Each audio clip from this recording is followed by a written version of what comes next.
वालेकुम वरहमतुल्लाहि वबरकातुहू। I hope you are doing well.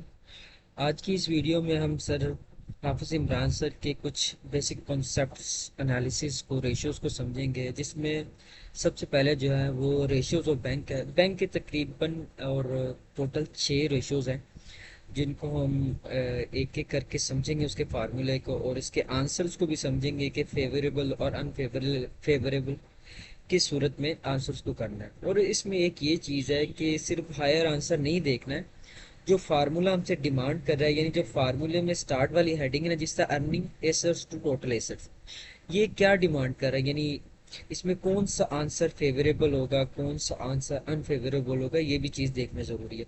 फार्मूले तो आसान है, लेकिन फार्मूले में जो चीज़ें हैं यानी इनको फाइंड आउट किस तरह करनी, ये थोड़ा सा मुश्किल हो सकता है। और इससे थोड़ा सा कॉम्प्लिकेटेड ये भी हो सकता है कि आप अनफेवरेबल और फेवरेबल में थोड़ा सा हो सकता है, लेकिन इतना आपको डिफिकल्टी फेस नहीं करनी पड़ेगी। ठीक है, तो रेशियोज ऑफ बैंक में सबसे पहले वाला रेशियो है earning asset to total asset, जिसका फार्मूला है earning assets divided by total assets multiply by 100। अब अर्निंग एसेट्स कौन से होते हैं? अर्निंग एसेट्स में टोटल ना 4 चीजें आती है। ठीक है, कौन कौन सी? वो 4 चीजें ये है। ठीक है, ये 4 चीजें हमारे पास अर्निंग एसेट्स में आएंगी। ठीक है, जिसमें bank with other bank, balance with other banks, फिर लैंडिंग टू फाइनेंशियल इंस्टीट्यूशन, फिर इन्वेस्टमेंट्स है, फिर लोन एंड एडवांस। ये 4 चीजें अर्निंग एसेट में आएंगी। ठीक है, उसके बाद जो टोटल एसेट है वो हमारा टोटल एसेट में ही कंसीडर किया जाएगा। ठीक है, अब इसमें एक चीज जो देखने वाली है वो ये है कि कौन सा आंसर फेवरेबल रहेगा, हायर आंसर के लोअर आंसर।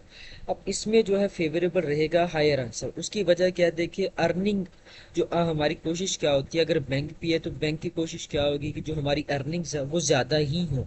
ठीक है, ये क्योंकि ये रेशो अर्निंग है, यानी एसेट्स पे जो अर्निंग होगी वो अगर हायर आंसर आएगा तो वो हमारे लिए फेवरेबल होगा एज यूजल, क्योंकि ये हमारे लिए ज़्यादा बेहतर है। क्योंकि हायर आंसर एसेट्स पे जो अर्निंग हो रही है अगर वो ज़्यादा आएगी तो हमारे लिए फेवरेबल है, इसलिए इसका आंसर जो हायर आंसर हमारे लिए ज़्यादा बेहतर है, फेवरेबल। अगर हायर आंसर नहीं आएगा तो अनफेवरेबल होगा। ठीक है, तो उसके बाद जो सेकंड रेशियो है रिटर्न ऑन अर्निंग एसेट्स, इसका जो फार्मूला वो net profit divided by earning assets multiply by 100। अब नेट प्रॉफिट क्या? नेट प्रॉफिट से मुराद है जो आफ्टर टैक्सेशन जो अमाउंट हमारे पास आती है वो नेट प्रॉफिट में शुमार की जाती है। ठीक है, अब इसका लिखा हुआ भी है कि नेट प्रॉफिट कहाँ मिलेगा, ये हमें प्रॉफिट एंड लॉस अकाउंट में मिलेगा। ठीक है, आफ्टर टैक्सेशन जो अमाउंट होती है वो नेट प्रॉफिट कंसीडर की जाए तो। और अर्निंग एसेट जैसे मैंने पहले बताया 4 चीज़ें हैं, बैलेंस विद अदर बैंक है, फिर एडवांसेस एंड इन्वेस्टमेंट्स हैं। ठीक है, और इसके अलावा एक फोर्थ वन था लैंडिंग टू फाइनेंशियल इंस्टीट्यूशंस। ठीक है, ये 4 चीज़ें हमारी आएंगी अर्निंग एसेट्स में। ठीक है, ये चार्ज अब इसमें ये दोबारा वही है, फेवरेबल और अनफेवरेबल किस हिसाब से हम डिसाइड करेंगे, तो बिल्कुल एक आम से और मामूली सी बात है कि अर्निंग एसेट्स पे जो हमारी रिटर्न है एज अ बैंक, हम चाहेंगे कि जो हमारा अर्निंग एसेट है जिसके थ्रू हम अर्निंग कर रहे हैं वो हमें ज़्यादा ही हो। ठीक है, प्रॉफिट हर एक को अच्छा लगता है, इसलिए जो हमारे अर्निंग एसेट्स पे रिटर्न है अगर हमें ज़्यादा आएंगे तो हम उसको फेवरेबल कर लेंगे। तो इसका आंसर जो है वो फेवरेबल ज़्यादा बेहतर है। अगर आंसर हायर आता है तो फेवरेबल, अगर आंसर हायर नहीं आता, लोअर आता है, तो अनफेवरेबल होगा। क्योंकि फेवरेबल इसलिए होगा क्योंकि हम हमारी कोशिश यही है कि जो हमारे अर्निंग एसेट्स हैं उस पर हमारा रिटर्न अच्छा है। ठीक है, इस लिहाज से भी हम ये चीज़ें तय करते हैं। उसके बाद जो थर्ड वन है net margin to earning assets. ठीक है, इसका formula is equal to net margin divided by earning assets multiply by 100। ठीक है, अब नेट मार्जिन क्या है? नेट मार्जिन भी हमें मेरे ख्याल से प्रॉफिट एंड लॉस अकाउंट में मिलेगा। ठीक है, नेट मार्जिन, और ये ना प्रॉपर एक हेडिंग दी होती है नेट मार्जिन को, और अर्निंग एसेट्स फिर वही आ गया जो हमने कहा 4 चीज़ें ऐड होंगी और मल्टीप्लाई बाय 100। और इसके नीचे जो स्टेटमेंट्स है ना ये डिपेंड करेंगी हमारे आंसर पे, फेवरेबल और अनफेवरेबल आंसर के हिसाब से। अब हम देखेंगे कि इसमें लोअर आंसर फेवरेबल है कि हायर आंसर फेवरेबल है, क्योंकि यही चीज़ मेन है। क्योंकि फार्मूला याद करना आसान है, उसमें चीज़ें ढूंढना थोड़ा सा मुश्किल है, लेकिन उसके बाद फेवरेबल और अनफेवरेबल डिसाइड करना ये थोड़ा सा कॉम्प्लिकेटेड हो सकता है। अब हमारे लिए फेवरेबल कौन सा, हायर आंसर या लोअर आंसर? अब देखिए, जो नेट मार्जिन है अर्निंग एसेट पे हमारी कोशिश होगी कि ये भी ज़्यादा आए। ठीक है, इसको नेट स्प्रेड भी बोलते हैं, नेट मार्जिन को ना नेट स्प्रेड भी बोलते हैं। ठीक है, तो हमारे जो अर्निंग एसेट्स पे इसमें नेट मार्जिन ज़्यादा आना चाहिए, ये हमारे लिए ज़्यादा फेवरेबल है।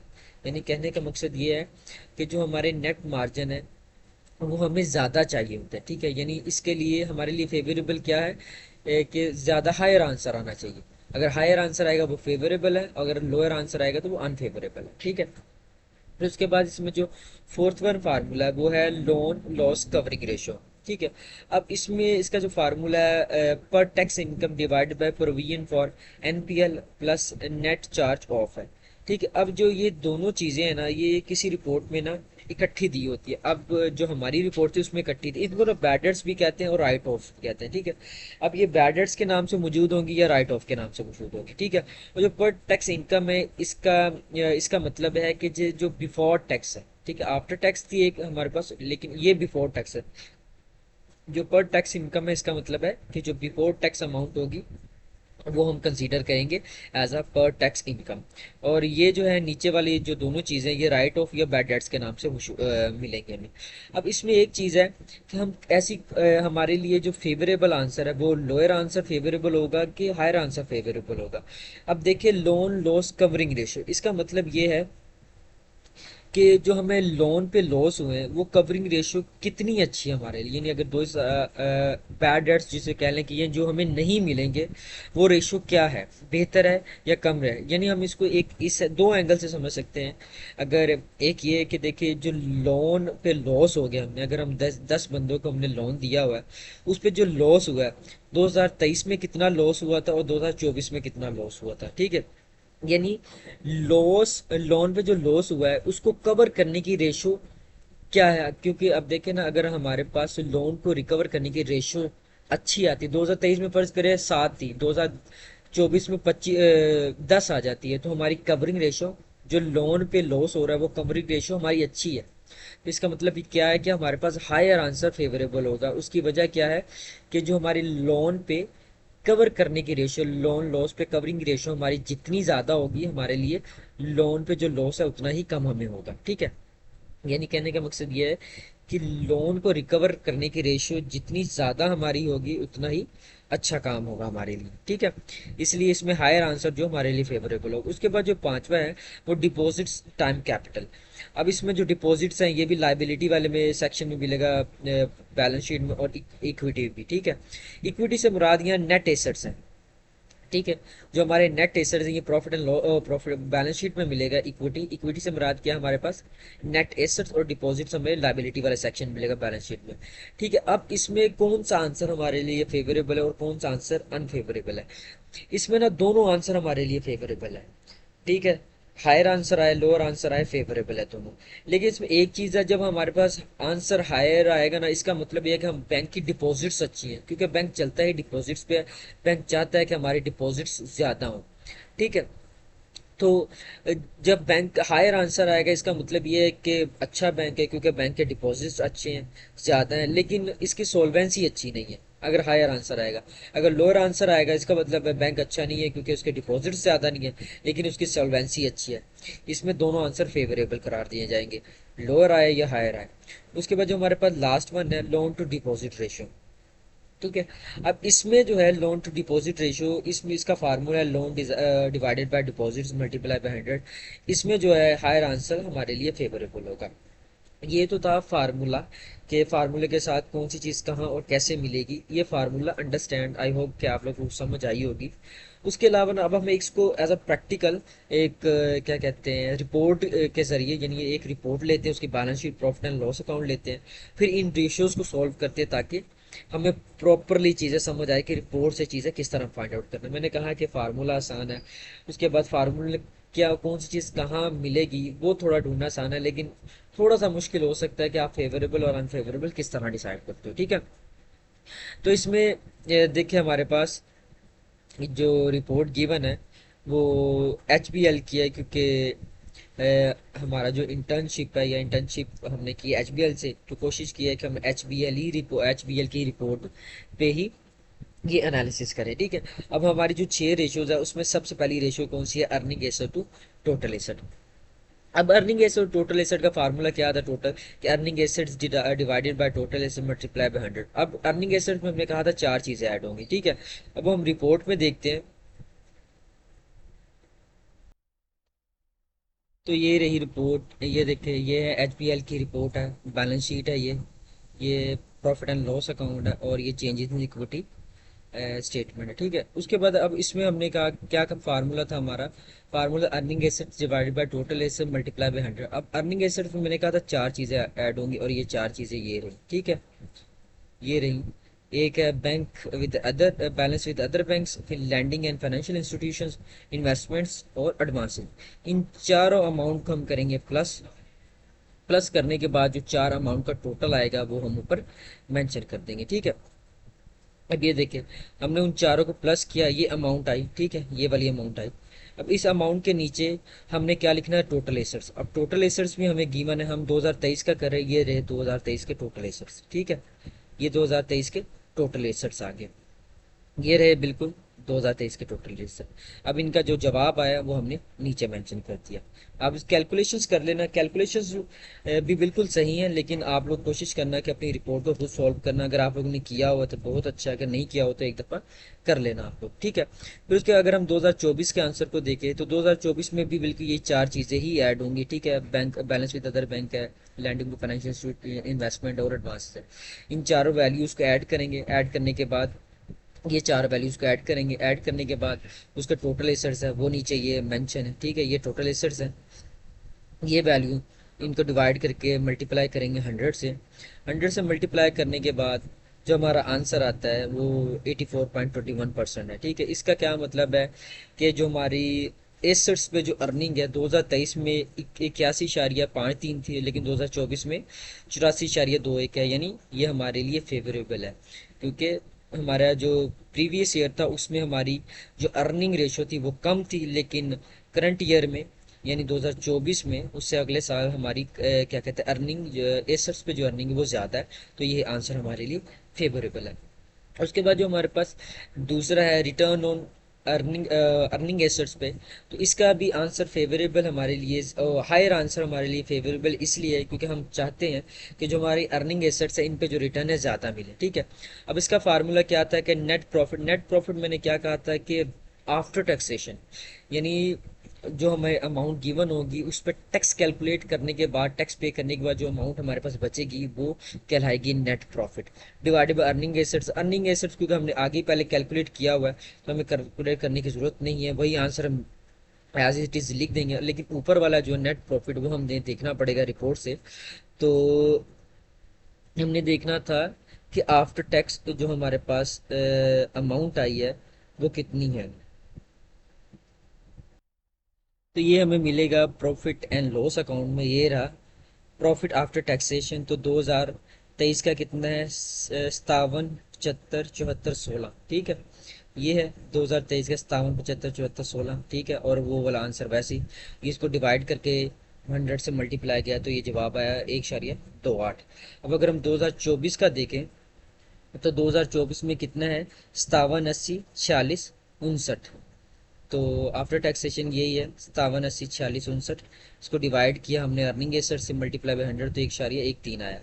अब ये हमारे लिए अनफेवरेबल है क्योंकि जो हमारे अर्निंग एसेट्स पे जो रिटर्न आया वो 2023 में तो ज़्यादा थे लेकिन 2024 में कम थे, तो इसलिए ये आंसर अनफेवरेबल है। उसके बाद जो हमारे पास है थर्ड वन वो है net margin to earning asset. हमने क्या कहा, जो अर्निंग एसेट्स पे नेट मार्जिन है ये भी हमारे लिए ज़्यादा अच्छा है, इसका हायर आंसर आएगा तो ज़्यादा हमारे लिए फेवरेबल है। ठीक है, क्योंकि हम चाहते हैं कि जो हमारा नेट मार्जिन है अर्निंग एसेट से वो ज़्यादा है। ठीक है, अब इसका फार्मूला क्या था, नेट मार्जिन, ये हमें मिलेगा प्रॉफिट एंड लॉस अकाउंट में नेट मार्जिन। ठीक है, अर्निंग एसेट्स ऑलरेडी हमारे पास हमने क्योंकि कैलकुलेट करके रखी हुई है तो सिर्फ नेट मार्जिन की वैल्यू देखनी पड़ेगी, ये हमें मिलेगा प्रॉफिट एंड लॉस अकाउंट से, ये रहा नेट मार्जिन। ठीक है, इसकी 2023 की वैल्यू क्या है, 24, 21, 33, 0, 41। ठीक है, 24, 21, 33, 0, 41। ठीक है, divide by earning assets multiply by 100 तो ये जवाब आया 5.36। अब अगर हम 2024 की वैल्यू देखें तो ये रही 24, 21, बल्कि ये है 24, 56, 22, 236। ठीक है, तो यही है 2456 22 236 मल्टीप्लाई बाय 100, ये हमने अर्निंग एसेट से डिवाइड किया, फिर मल्टीप्लाई 100 किया तो 4.8 एक है। तो ये भी अनफेवरेबल है क्योंकि जो हमारी नेट मार्जिन थी अर्निंग एसेट पे 2023 में ज़्यादा थी लेकिन 2024 में कम थी, इसलिए ये अनफेवरेबल है। और इसके नीचे जो स्टेटमेंट आएगी अनफेवरेबल फेवरेबल के बाद वो ऑलरेडी मैंशनड है, लेकिन आप अगर यहाँ से देख लो तो ज़्यादा बेहतर है। फेवरेबल का ये आंसर है, यानी फेवरेबल में कुछ चीज़ें यानी अनफेवरेबल में कुछ चीज़ें, यानी यहाँ जिस तरह लिखा हो ना, bank is not efficient control spread of markup income over the markup expense, अगर ये फेवरेबल होता तो बैंक इज आ जाता efficient control spread of market income over the markup expense. बस इतना सा डिफरेंस आएगा, जहाँ वो नेगेटिव पॉइंट को बयान कर रहा होगा अनफेवरेबल की वजह से, लेकिन फेवरेबल की वजह से हम उसको पॉजिटिव में कन्वर्ट कर देंगे। ठीक है, ये तीन रेशियोज ये थी। उसके बाद फोर्थ वन है loan loss to covering ratio. मैंने इसमें क्या कहा था कि इसका जो हायर आंसर है हमारे लिए ज़्यादा फेवरेबल है। उसकी वजह क्या है कि देखिए जो लोन पे हमारे लॉस हो रहा है उसमें रिकवर करने की रेशियो कितनी है। अगर रेशियो ज़्यादा होगी हमारे पास, यानी रिकवर लोन करने की रेशियो ज़्यादा होगी तो हमारे लिए ज़्यादा बेहतर है, इसलिए इसका हायर आंसर ज़्यादा बेहतर है। अब इसका क्या था पर टैक्स इनकम, इसका मैंने क्या था कहा था कि जो बिफोर टैक्सेशन होती है यानी पे करने से पहले जो हमारे पास इनकम होती है वो कंसीडर की जाएगी पर टैक्स इनकम में। ये हमें प्रॉफिट एंड लॉस अकाउंट में मिलता है। तो ये रहा बिफोर टैक्सेशन, ये अमाउंट है। ठीक है, 2023 की क्या 113 550 996, तो ये रही 113 350 0996 जो भी है अमाउंट ये। ठीक है, ये अमाउंट दी हुई है 2023 की। बाकी ये हमारे पास मैंने कहा जो provision for NPL plus net change of है, ये हमें राइट ऑफ्स या बैड डेट्स के सूरत में दिए होंगे और ये हमें प्रॉफिट एंड लॉस में ही मिलेगा। ठीक है, तो ये रहा, ये देखिए बैड डेट्स और राइट, तो ये बिल्कुल प्रॉफिट बिफोर टैक्सेशन से बिल्कुल ऊपर मिलेगा हमें राइट ऑफ्स या बैड डेट्स के नाम से। ठीक है, तो ये अमाउंट है, ये कौन 2023 की कौन सी है, ये 13 265 779, ये 13 265 779। ठीक है, इसका आंसर टाइम्स में आएगा। ठीक है, तो ये अमाउंट 2023 की थी, इसका आंसर आया जब हमने डिवाइड किया, तो इसमें मल्टीप्लाई बाय 100 नहीं, ओनली डिवीजन है, तो इसका आंसर है 8.55। तो उसके बाद 2024 के अगर हम वैल्यूज देख ले तो 2024 में भी देखिए बिफोर टैक्सेशन ये हमारे पास है। ठीक है, और ये वाली ये है। ठीक है, दोनों वैल्यू हमें पता लगी कहाँ, वही हमने वैल्यूज पुट करनी आंसर निकाला। अब ये देखो अनफेवरेबल, क्योंकि 2023 में जो हमारे पास लोन पे जो लॉस है उसको कवरिंग रेशो हमारी 8.55 थी, लेकिन 2024 में हाफ रह गई, यानी कम हो गई, ऑलमोस्ट बहुत कम होगी, इस वजह से अनफेवरेबल है। उसके बाद है डिपॉजिट्स टाइम कैपिटल, ये क्योंकि हमने कहा था टू फोल्डेड रेशियो है, इसका आंसर हायर आया लोअर आया, ये दोनों फेवरेबल में ही कंसीडर किए जाएंगे। ठीक है, अब डिपॉजिट्स हमने कहा था लाइबिलिटीज में मिलेंगे और इक्विटी से मुराद हमारे नेट एसेट्स। ठीक है, और ये हमें मिलेगा बैलेंस शीट में। अब डिपॉजिट्स हमने कहाँ कहा था एसेट में मिलेगा, यानी बैलेंस शीट में मिलेगा। ये रही बैलेंस शीट, तो ये रहा हमारा डिपॉजिट्स वाला सेक्शन। ठीक है, ये डिपॉजिट्स है, ये वाला डिपॉजिट्स है। ठीक है, अगर हम 2000 ये 24 की है पहले। ठीक है, 2024 डिपॉजिट देखिए तो 43 70 370 642, और उसके अलावा नीचे था इक्विटी, इक्विटी से मुराद हमने कहा था नेट एसेट्स, ये 410 798 094।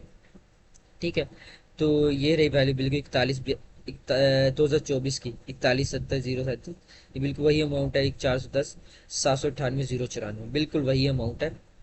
एक दफ़ा दोबारा रीचेक कर लेते हैं, 43 703 706 42, ये 43 703 706 42 बिल्कुल सेम अमाउंट। ठीक है, इस तरह ही हम कैलकुलेशंस किया करेंगे।